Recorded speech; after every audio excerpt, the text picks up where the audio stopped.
The moment a tennis legend exposed the WTA's biggest lie, and nobody noticed. Maria Sharapova didn't scream. She didn't tweet a rant. She simply spoke the truth in a quiet interview, and it hit the WTA like a freight train. The reality is this. For years, the Women's Tennis Association has paraded around, claiming equality, equal pay, fair treatment, a player-first organization. Sharapova looked straight at that claim and tore it apart with one devastating sentence. Only 15 to 20% of the women's tour actually gets equal pay, but where is the rest of the 80%? And what did the WTA do? They stayed silent. They hoped the world would forget. But the documents don't lie. The numbers don't lie. And Sharapova's words are still echoing through every locker room on tour in 2026. This is the story of how one retired champion did what active players have been too afraid to do.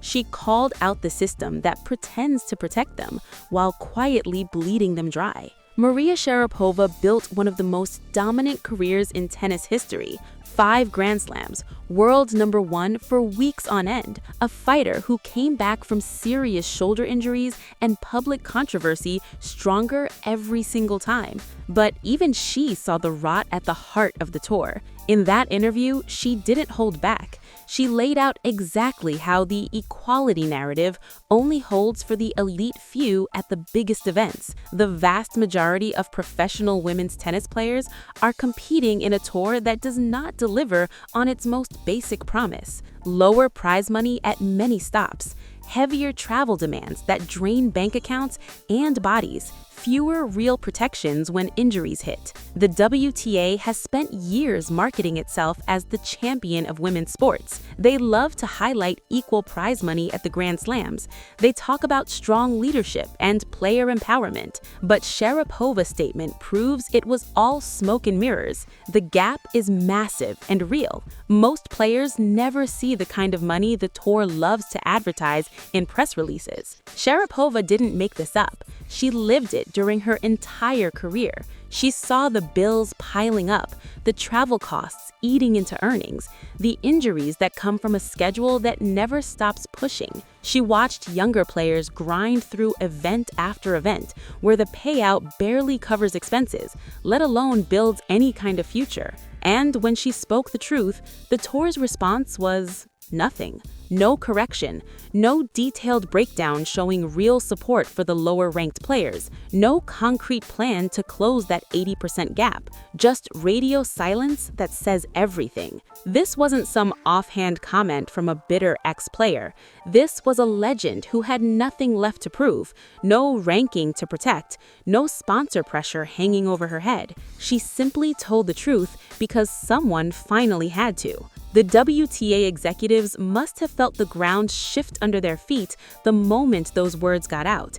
Because if the public starts asking real questions about who actually benefits from the so-called equality, the whole house of cards collapses fast. Think about what that lie has allowed them to do for so long. They can keep pushing mandatory events on a brutal calendar.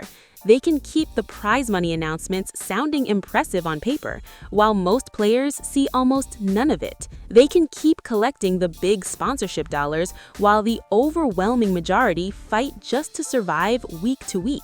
Sharapova exposed the biggest lie, that the WTA is a fair and equal organization for all its players. But what happened next was even more shocking. The tour kept rolling out the same old talking points as if nothing had changed. They launched new councils to review the calendar. They talked about listening to players more than ever. Yet the official 2026 rulebook still contains the same strict withdrawal penalties, the same participation mandates, and the same financial structures that punish the very athletes they claim to support. Sharapova's words didn't just highlight pay disparity, they pulled back the curtain on the entire broken system. The congested schedule that forces players to fly between continents with barely any recovery time. The pressure to play through pain because missing an event means automatic fines or serious ranking damage. All of it designed to keep tournaments profitable while the players pay the physical and financial price every single time. Current stars have whispered about the problems in passing. Some have withdrawn from big events, citing exhaustion and injury clusters, but none have named the lie as clearly and fearlessly as Sharapova did from outside the system. She became the hero the tour never wanted, the veteran who had already walked away from competitive tennis, but refused to walk away from the truth that still affects hundreds of players. The WTA's biggest lie wasn't just about money on paper.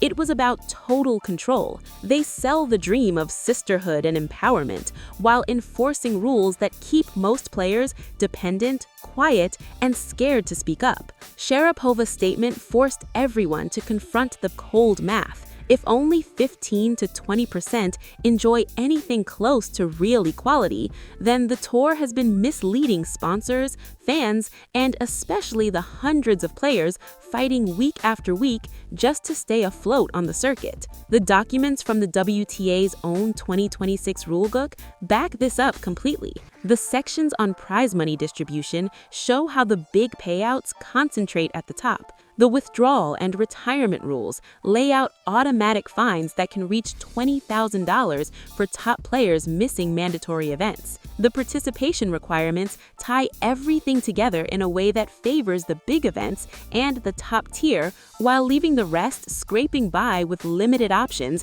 and heavy penalties if they can't keep up. Sharapova didn't need to file a lawsuit or lead a protest march. Her single, clear statement did more damage than any petition ever could have. Because once the lie is named out loud and backed by the reality players live every day, it can never be fully hidden again. Now, the tour is in full damage control mode heading through 2026. They formed the Tour Architecture Council in February 2026, led by players like Jessica Pegula, supposedly to overhaul the calendar and rules. They promise actionable changes that could start as early as the 2027 season, yet players are still dropping out of events left and right. With injuries, the schedule remains brutal, and that massive gap for the majority of the tour still there, unchanged and unaddressed in any meaningful way. The executives who pushed the equality narrative for years now look completely exposed. Their carefully crafted image is cracking wider every single week as more withdrawals pile up and more voices quietly echo Sharapova's point. Sharapova fought the system her entire career. Brutal shoulder injuries, long comebacks, intense public scrutiny, and she never backed down once. Now, even in retirement, she's fighting for the next generation by refusing to let the lie stand unchallenged. The active players know the truth deep down. Many of them live the harsh reality every single week on tour. But fear of those steep fines, fear of lost sponsorship opportunities, fear of being labeled difficult keeps most of them silent in public. Sharapova had no such fear left. She had already won everything worth winning on the court. She had already built her life after tennis, so she spoke the truth without hesitation or filter. And the WTA's response? Still crickets. No press release debunking the 15 to 20% reality she described.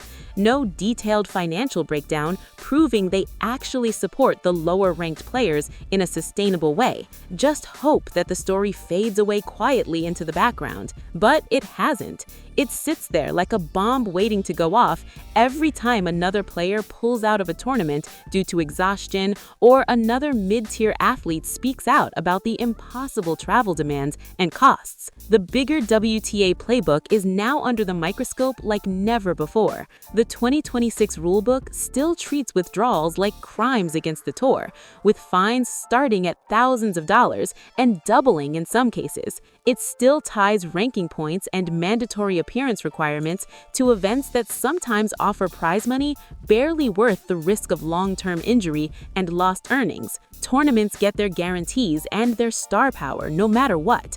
Sponsors get their highlights and photo ops. Players get the bill.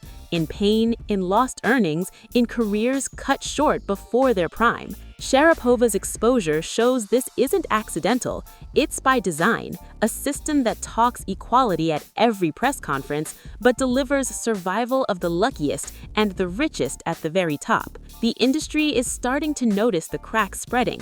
Discussions about real calendar reform are growing louder behind the scenes. Questions about where all the money actually goes are getting harder and harder for the executives to dodge with the usual talking points. The villains at the top, the executives who built their careers on the myth of perfect equality, are seeing that myth collapse week after week. Prize money announcements still sound great on paper until you realize most players never touch the big numbers that make the headlines. The calendar that was supposed to grow the sport is instead breaking bodies and bank accounts at an alarming rate.